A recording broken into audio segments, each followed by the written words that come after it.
बुआ जी पूनम भाभी को किसी बाबा के पास लेकर जा रही है ताकि वो माँ बन सके। आप प्लीज उन्हें समझाइए ना, ऐसा थोड़ी ना होता है। रीत, बुआ जी जो कर रही है उन्हें करने दो। और वो पूनम भाभी का कुछ बुरा थोड़ी ना चाहती है। कम से कम अगर पूजा पाठ से कुछ नहीं हुआ तो उन्हें ये यकीन हो जाएगा कि भगवान की ये मर्जी है, तो वो जो कर रहे हैं उन्हें करने दो। पर राघव, पूनम भाभी बहुत डरी हुई है, वो वहाँ नहीं जाना चाहती। ऐसा पूनम भाभी ने कहा तुम्हें? नहीं, पर उनके चेहरे पे दिख रहा था। सिंपल सवाल है, हाँ या ना? ना। रीत, दूर रहो इस सबसे। तुम्हें नहीं दिख रहा सब लोग तुम्हारे खिलाफ हैं? एक गलती हुई नहीं कि चीजें संभालना मुश्किल हो जाएगा। और देखो, तुम पूनम भाभी को गोद भराई में लेकर गई, ये तुम्हारी अच्छी सोच थी, लेकिन तुमने देखा ना पूनम भाभी के साथ कैसा बर्ताव हुआ वहां। रीत, सब लोग बस कोशिश कर रहे हैं अपना दुख कम करने की, और सबका दुख कम करने का तरीका अलग होता है। जैसे माँ अपना दुख कम करने की कोशिश कर रही है तुम पर चिल्लाकर, तुम पर नाराजगी दिखाकर, वैसे बुआ जी पूनम भाभी को किसी बाबा के पास ले जाकर अपना दुख कम करना चाहती।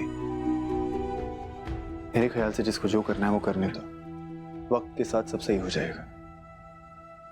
देखो, मैं भी जानता हूँ कि उन्हीं के साथ जो हुआ उसके बाद तुम भी बहुत परेशान हो, और अगर ऐसी घर में रहोगी तो तुम्हारे दिमाग में भी यही सब चलता रहेगा। तो मेरी सलाह तुम्हारे लिए यही है कि तुम भी ऑफिस जाओ, काम पे ध्यान दो, ताकि तुम्हारे लिए भी दुख कम होने में आसानी हो।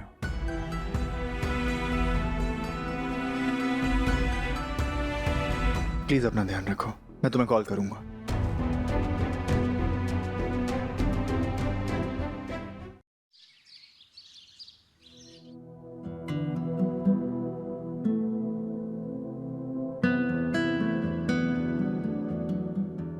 सुमन, उन्हें तेरे कुछ खाया?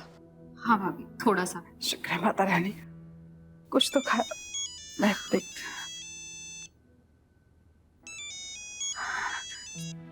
हेलो रीत। मम्मी, उन्नति कैसी है अब? बेटा, मैं तुझे ही फोन करने वाली थी।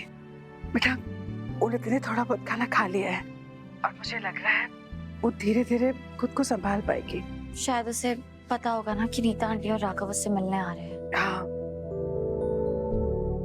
उन्नति के घर वाले आएंगे तो उसे थोड़ी हिम्मत मिलेगी ना।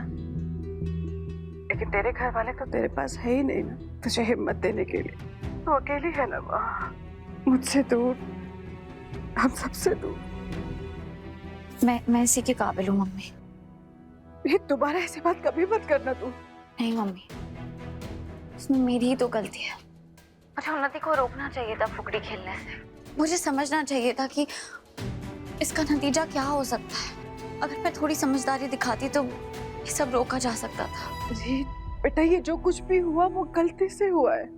पहले यहाँ इतने लोग तुझे दोषी मान रहे हैं, से कम तू तो खुद को मुजरिम मत मान। पर मम्मी, मैं खुद को ही उन्नति और ध्रुव का दोषी मानती हूँ। सच कहूँ तो मैं भी वही सोचती हूँ जो बाकी लोग सोच रहे हैं। बस राघव ही है जो ऐसा नहीं सोचते, और वो अकेले मेरे साथ खड़े हैं। बहुत अच्छा लगा बेटा ये सुन के। आशा करती हूँ कि तू खुद को समझेगी और माफ कर पाएगी अपने आप को।